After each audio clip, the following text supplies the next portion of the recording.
अस्सलाम वालेकुम। Crime stories के साथ मैं हूं महविश सोहेल चौहान। कहते हैं गलतियां इंसानों से होती हैं, लेकिन क्या किसी गलती की सजा मौत हो सकती है? इसी के ऊपर हम बात करेंगे। हमारे साथ मौजूद है जहांगीर खान। अस्सलाम वालेकुम जहांगीर। वालेकुम सलाम। जहांगीर, ऐसा क्या हुआ कि एक मामूली सी गलती पर एक मासूम की जान ही ले ली? बिस्मिल्लाहिर्रहमानिर्रहीम। कॉज ऑफ द इंसिडेंट या वजह अनाद या वजह तनाज़ा जानने से पहले मैं ये वक़ुआ थोड़ा सा एक्सप्लेन करना चाहूँगा, शेयर करना चाहूँगा आपसे। 13 जुलाई को ये वाक़या हडियारा, जो कि लाहौर का एक नवाही या सरहदी इलाका है, वहाँ पर पेश आया। एक 43 साल 43 ईयर्स ओल्ड एक ज़िम्मेदार है जिसका नाम शाहनवाज़ है, और वो अरसा 12 साल से अपने मामू बिशारत के पास ज़िम्मेदारा कर रहा था। बिशारत ने अपने भांजे को स्टेबलाइजर लेने के लिए करंके एक गांव है हडियारा के बिल्कुल करीब, वहां भेजा। 2-3 घंटे गुजर गए और जब शाहनवाज वापस नहीं आया तो उसने उसके मोबाइल पर कॉल की। मोबाइल फ़ोन बंद जा रहा था। मामू अपने भांजे को ढूंढने के लिए अपने एक भतीजे के साथ बाइक पर निकला और देखा कि कुछ ही फासले पर 2 अफराद जो कि उसी इलाके के रिहायशी हैं, उन्होंने दरमियान में, मोटरसाइकिल के बिल्कुल दरमियान में, शाहनवाज जो कि मिसिंग था उसको बिठाया और साथ लेकर आ रहे हैं। अच्छा। अब FIR का मतन ये बताता है कि इन दोनों अफराद ने जिम्मेदार शाहनवाज को, जो कि मिसिंग था, तेजधार आले का वार करके गले पर कत्ल कर दिया। अच्छा, उसकी बॉडी जो है वो पुलिस ने तहवील में ली, पोस्टमार्टम के लिए मुंतकिल कर दिया गया, और बिशारत जो कि इस मकतूल शाहनवाज का मामू है, उसकी मुद्दत में कत्ल का मुकदमा थाना हडियारा में दर्ज कर लिया गया। अच्छा, अब ये एक ऐसा केस है जो कि ब्लाइंड नहीं है, जिसमें जो कंप्लेनेंट है वो डायरेक्टली नॉमिनेट कर रहा है 2 अफराद को जो कि सगे भाई हैं। अच्छा। और इसी इलाके के रहने वाले हैं। मकतूल की फैमिली को, उनके रिलेटिव्स को अच्छी तरह से जानते हैं, और जो विक्टिम फैमिली है वो भी इन दोनों नॉमिनेटेड मुल्जिमान को, अक्यूज्ड को अच्छी तरह से पहचानती है। इसमें कोई ऐसी चीज़ जो है वो अभी तक हिडन नहीं थी जिसको कि सामने लाया जाना बाकी था, या तफ्तीश में ये हकायक सामने आने थे। ओपन केस था। ओपन केस था। इसमें जो कंप्लेनेंट है मकतूल का मामू बिशारत, उसने फिर पुलिस को इनिशियल इन्वेस्टिगेशन में बताया कि 2 माह कबल इन्हीं मुल्जिमान के साथ एक मामूली सा झगड़ा हुआ था मकतूल शाहनवाज का। अच्छा। और झगड़ा किस बात पे हुआ था, वो बड़ी चौंका देने वाली बात है कि इस बात पर झगड़ा हो और फिर नौबत कत्ल तक पहुंच जाए।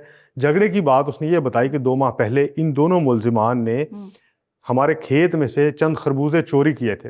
अच्छा। हमने चोरी करने से रोका, जिस पर उस वक्त कुछ तल्ख कलामी हुई, कुछ झगड़ा हुआ, जिसको मौका पर मौजूद अफराद ने रफा दफा करवा दी।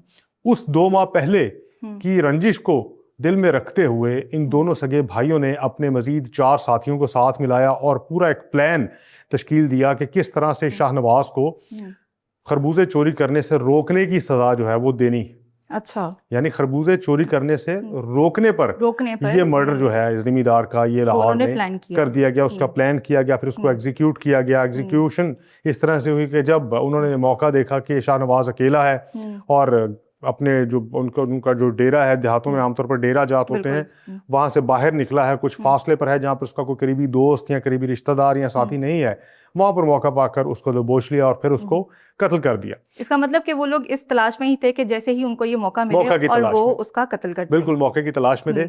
अच्छा, पुलिस ने फिर FIR दर्ज करने के बाद फौरी तौर पर कार्रवाई की और 5 अफराद को अब तक इस केस में गिरफ्तार किया जा चुका है, जिसमें 2 नॉमिनेटेड सगे भाई जो हैं वो भी शामिल हैं। पुलिस का ये कहना है कि अभी इस केस की तफ्तीश मजीद जारी है। आला कत्ल जो है वो भी रिकवर कर लिया गया है, और जो नामजद मुल्जिमान हैं उनसे इस हवाले से पूछगछ की जा रही है, क्योंकि जो वजूहात मकतूल की फैमिली बताती है, क्या आया इससे बढ़कर कोई वजह इस कत्ल की है या नहीं है, ये सारी अब इन्वेस्टिगेशन चल रही है। तफ्तीश मुकम्मल होगी तो इस बारे में मजीद हकायक जो है वो सामने लाए जाएंगे कि इस जिम्मेदार को महज खरबूजे चोरी करने से मना करने पर कत्ल किया गया, या इसके पीछे पस पुश्त कोई ऐसी वजह है जिसकी बिना पर यह कत्ल किया गया। वजह चाहे कोई भी हो, लेकिन चूंकि एक इंसानी जान गई है तो इस पर कानून हरकत में आ चुका है।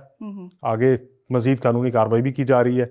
जो स्टेटमेंट है वो रिकॉर्ड कर लिया गया है, और पुलिस का ये कहना है कि 4 नामालूम अफराद को भी मुलजिम करार दिया गया है। चूंकि इस FIR में तो उनमें से भी 3 अफराद को गिरफ्तार किया जा चुका है। उनकी शनाख्त परेड जो करवाना बाकी है। शनाख्त परेड होने के बाद वाज़ेह होगा कि उन अफराद का कत्ल की इस वारदात में क्या किरदार रहा है।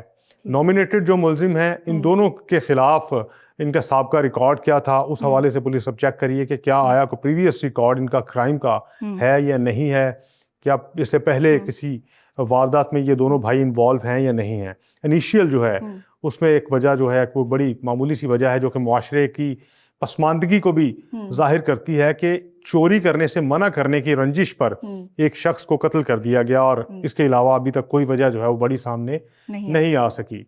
तो तफ्तीश मुकम्मल होने के बाद जो है इस सारे केस को पुलिस का ये कहना है कि एलैबोरेट करके सामने लाया जाएगा कि मजीद क्या क्या वजूहात थी और क्या आया कोई और इसमें मुलजिम मुलविस है तो उसको भी गिरफ्तार किया जाएगा। अच्छा जहांगीर, हम देख रहे हैं कि ऐसे वाकयात में दिन ब दिन बड़ा इजाफा होता जा रहा है, तो ऐसे क्या वजूहात हैं कि इन क्राइम्स के ऊपर कंट्रोल ही नहीं हो रहा है?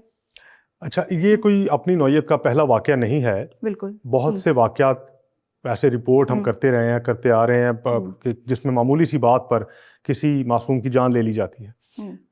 अभी रिसेंट की बात करें तो गुजरपुरा के इलाके में एक शख्स ने अपने बाप को महज प्रॉपर्टी से या जायदाद से बेदखल करने पर सगे बाप को फायरिंग करके कत्ल कर दिया। यानी 80 साल के बाप को बेटे ने 3 गोलियां मारकर कत्ल किया और ये वाकया भी गुजरपुरा के इलाके में लाहौर में ही पेश आया।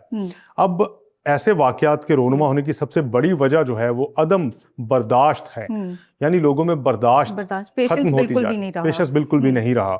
छोटी छोटी बात पे लोग गुस्सा हो जाते हैं, एक दूसरे से इंतकाम लेने का जहन जो है वो बना लेते हैं और छोटी बात जो है वो अपनी ईगो पे ले लेते हैं। अनापरस्ती दूसरी की बड़ी वजह है। जहां तक बात है कि कंट्रोल क्यों नहीं किया जा रहा या काबू क्यों नहीं पाया जा रहा, तो इसमें कोई एक इदारा जो है वो जिम्मेदार नहीं है ऐसे वाकयात की रोकथाम का। पूरा मुआशरा जो है ये उसकी रिस्पॉन्सिबिलिटी है कि ऐसे वाकयात की रोकथाम में अपना किरदार अदा करे। अगर कोई टीचर है तो उसको चाहिए कि वो लोगों को इस तरह से, अपने स्टूडेंट्स को इस तरह से गाइड करे, वालिदैन अपने बच्चों को गाइड करें कि बर्दाश्त जो है वो एक बहुत बड़ी चीज़ है जिससे आप विक्टिम होने से भी बच सकते हैं और कल्पिट होने से भी आपको बचा सकती है ये बर्दाश्त।